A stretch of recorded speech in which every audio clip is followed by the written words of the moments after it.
Gak harus langsung kuat lagi. Gak harus langsung balik seperti dulu. Kadang cukup pelan-pelan aja.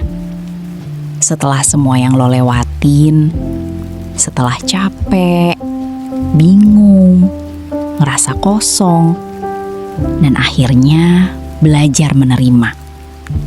Sekarang lo mulai bangun lagi. Pelan, gak terburu-buru, gak langsung berubah. Tapi ada satu hal yang berbeda. Lo mulai bergerak. Mungkin kecil, mungkin gak kelihatan besar, tapi itu tetap langkah. Dan langkah itu gak mudah buat diambil. Karena ada momen dimana lo sempat ngerasa stuck, ngerasa gak punya arah, bahkan ngerasa gak punya tenaga lagi buat lanjut. Dan dari titik itu, bangun lagi itu butuh usaha, butuh keberanian. Walaupun pelan, walaupun ragu, lo tetap coba jalan lagi.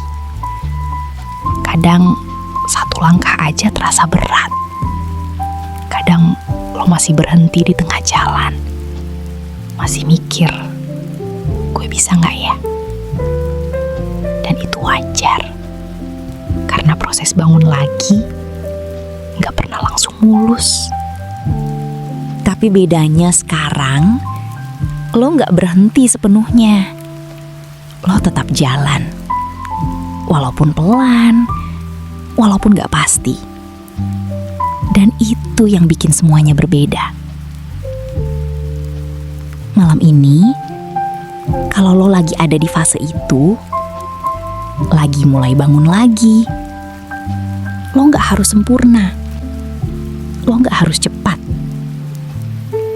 Cukup terus jalan aja, sedikit demi sedikit. Karena setiap langkah kecil itu tetap berarti.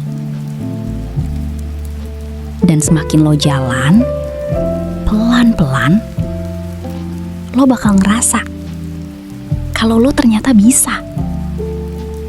Bisa bangun lagi, bisa lanjut lagi.